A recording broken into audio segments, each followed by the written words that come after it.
I used to think I had life all figured out. I was just a mom, just a tired, overwhelmed, often invisible mom who spent her days cooking meals, folding laundry, wiping spills, helping with homework, and sacrificing sleep. My name is Emily Carter. I'm 36 years old, married to a man who works hard but sometimes forgets that I'm more than the woman who takes care of everything at home. We have two kids, Maddie who's 10 and Josh who's 7. Our life was ordinary, predictable, and to be honest, a little suffocating. Every day felt like a repeat of the last, a loop I couldn't break, no matter how much I tried. Mornings were the hardest. I'd wake up before the sun, tiptoe past the creaky floorboard in the hallway so I wouldn't wake the kids, and brew a pot of coffee that felt like the only thing keeping me upright. My husband, Greg, was usually already gone by then, off to his job in construction. He was reliable and loyal, but not exactly the romantic type. We didn't fight, but we didn't talk much either, not about real things. Most days, I felt like I was vanishing into the background. I remember one specific Tuesday when everything started to change. It was raining and the kids were already cranky. Josh refused to wear his rain boots. Maddie spilled cereal all over her homework. I snapped. I didn't yell, but I felt something inside me snap like a rubber band stretched too far.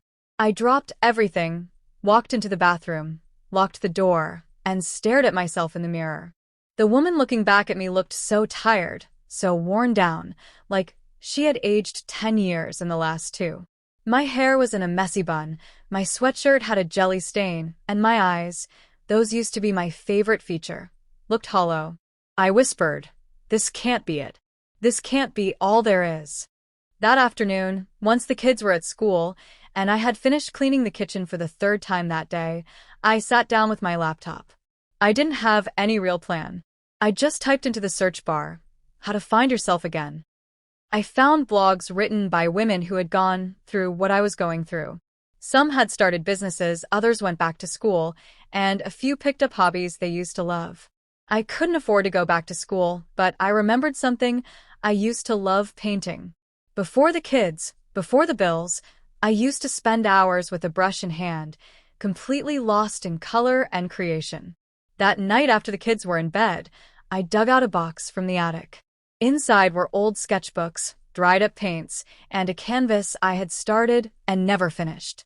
I set it all up on the kitchen table. I stayed up past midnight, painting until my hand cramped and my heart felt full for the first time in years. I cried quietly as I painted, not because I was sad, but because I felt like I had just opened a door that had been shut for too long.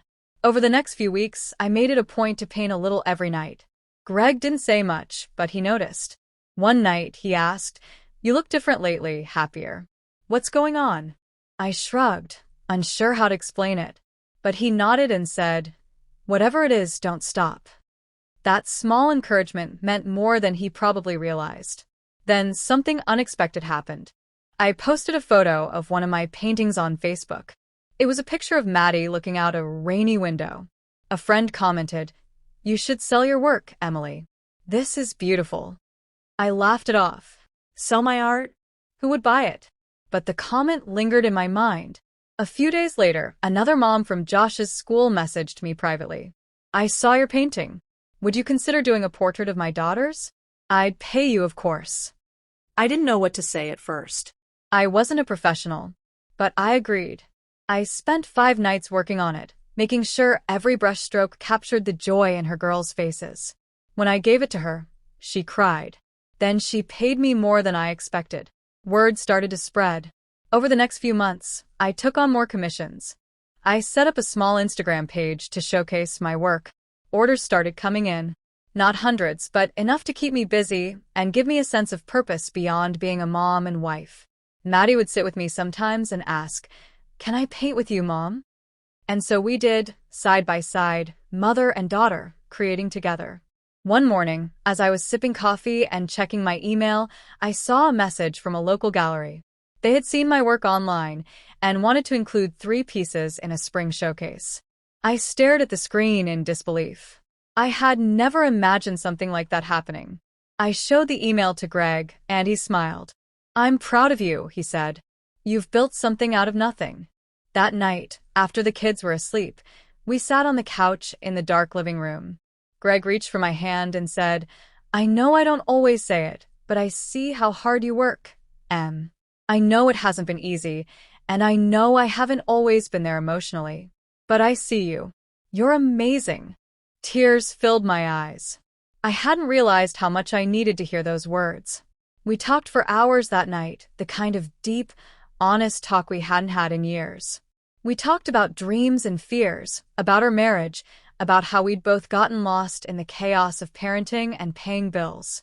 That conversation marked the start of something new between us. The gallery night came. I wore a simple black dress, nothing fancy, but I felt beautiful. Greg held my hand the whole time. People came up to me, complimented my work, and asked about commissions. I sold all 3 pieces by the end of the night. On the way home, we got ice cream, and I laughed so hard at one of Greg's jokes that I spilled some on my dress. It didn't matter. I felt alive.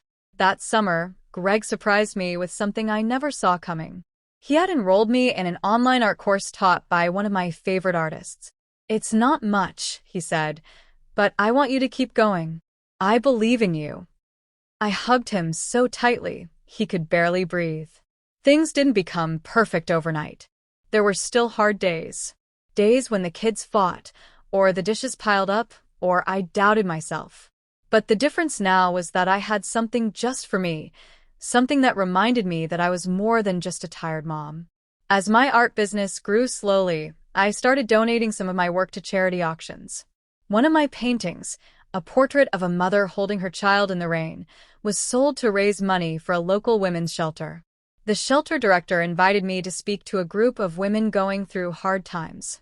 I almost said no. "I'm not a speaker," I told her. But she insisted. "Just tell your story," she said. So I did. I stood in front of a small group of women and told them about the jelly-stained sweatshirt, the tears in the bathroom, the late-night painting sessions. I told them about how I had felt lost, invisible, and how one small step changed everything. Some of them cried. One woman came up to me afterward and said, "You gave me hope." That's when I realized the surprise life had given me wasn't just painting or recognition or even money. It was purpose. It was rediscovering who I was beyond the labels. It was the way my kids looked at me with pride when they saw my work hanging in the living room. It was the way Greg had started bringing me coffee in the mornings, how we kissed a little longer before he left for work. It was in the quiet moments when I sat with a paintbrush in hand and thought, I'm still here. I never really left. Now, when I wake up before dawn,